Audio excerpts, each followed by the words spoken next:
మోకాళ్లలో గుజ్జును పెంచి నొప్పిని తగ్గించి సర్జరీని దూరం చేసే ఫ్రీడమ్ వాక్. ట్రాఫిక్ రూల్స్ ను అలా తీసిపారేసేవారు ఎంతో మంది ఉంటారు. హెల్మెట్ లేకుండా ఒకరు డ్రైవ్ చేస్తే ఓవర్ స్పీడ్ తో మరొకరు హల్చల్ చేస్తూ ఉంటారు. అక్కడితో ఆగకుండా రోడ్డుపై నడుస్తున్న వారిని భయభ్రాంతులకు గురి చేస్తారు. ఇక మైనర్ల విషయానికి వస్తే వారికి బైక్లు, కార్లు ఎవరిస్తారో కానీ రెక్లెస్ గా డ్రైవింగ్ చేసి ప్రాణాలు తీస్తున్నారు. అందుకే తెలంగాణలో జూన్ 1 నుంచి కొత్త ట్రాఫిక్ రూల్స్ అమల్లోకి తెస్తున్నారు. ఇకపై ఈ రూల్స్ పాటించకపోతే జేబులు ఖాళీ అయిపోతాయి అంతే. ఎందుకంటారా? వీడియో పూర్తిగా చూడండి, మీకే అర్థమవుతుంది.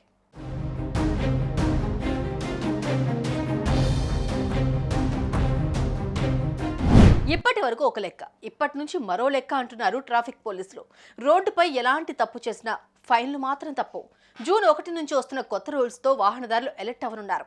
ఎలా పడితే అలా వాహనం నడపకూడదు, సిగ్నల్ జంప్ అవ్వకూడదు, లైసెన్స్ లేకుండా బండి బయటకు తీయకూడదు. ముఖ్యంగా మైనర్స్ చేతిలో వాహనం కనిపిస్తే అంతే సంగతులు.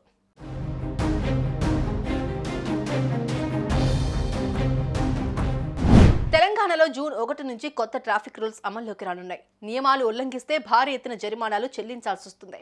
ఇకపై అతివేగంతో వాహనం నడుపుతూ పోలీసులకు దొరికితే 1000 నుంచి 2000 రూపాయల దాకా ఫైన్ కట్టాల్సి ఉంటుంది. అలాగే డ్రైవింగ్ లైసెన్స్ లేకుండా వెహికల్ నడిపితే 500 రూపాయలు జరిమానా వేస్తారు. సిగ్నల్ జంప్ చేసినా కూడా ఫైన్ విధిస్తారు. మైనర్ వాహనం నడిపితే ఏకంగా 25,000 రూపాయలు ఫైన్ వేస్తారు. అంతేకాదు, మైనర్కి 25 ఏళ్ల వయసు వచ్చే వరకు డ్రైవింగ్ లైసెన్స్ పొందకుండా ఆంక్షలు విధిస్తారు. ఇందుకోసం ఎంవీఐ చట్టంతో పాటు పోలీస్ యాక్ట్ ప్రకారం శిక్షలు అమలు చేస్తారు.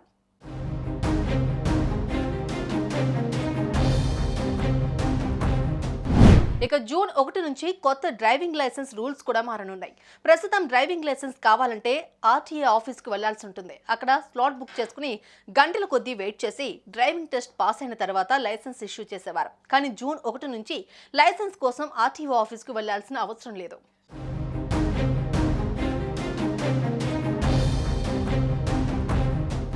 ఇప్పటి నుంచి డ్రైవింగ్ స్కూల్కి వెళ్లి డ్రైవింగ్ లైసెన్స్ ను పొందొచ్చు. ఇటీవల కేంద్ర ప్రభుత్వం ఆధ్వర్యంలోని రోడ్డు రవాణా సంస్థ జారీ చేసిన రూల్స్ ప్రకారం లైసెన్స్ కోసం ఆర్టీఓ ఆఫీస్కి వెళ్లి పరీక్ష రాయాల్సిన పని లేదు.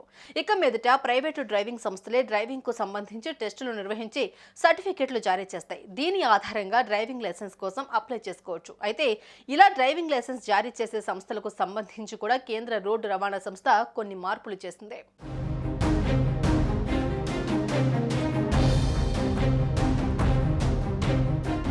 ఇక మీదట 4-వీల్ డ్రైవింగ్ టెస్ట్ చేసి సర్టిఫికెట్ ఇచ్చే సంస్థకు 3 ఎకరాల భూమి ఉండాలి. డ్రైవింగ్ ట్రైనింగ్ ఇచ్చేవారు సైతం హై స్కూల్ చదువు పూర్తి చేయడమే కాక డ్రైవింగ్ లో 5 ఏళ్ల అనుభవం ఉండాలి. బయోమెట్రిక్ టెక్నాలజీపై అవగాహన కలిగి ఉండాలి. ఇవన్నీ ఉంటేనే ఫలానా ప్రైవేట్ సంస్థలు డ్రైవింగ్ టెస్టులు చేపట్టి సర్టిఫికెట్లు ఇవ్వచ్చు.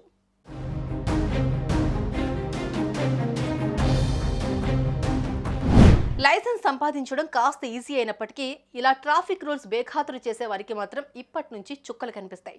కాస్త ఏమరపాటుగా ఉన్నా వారి జేబుకు చిల్లు పడుతుంది. సో మీరు కూడా రోడ్డుపైకి వాహనాలతో వస్తే కాస్త సేఫ్గా డ్రైవింగ్ చేయండి, రూల్స్ పాటించండి.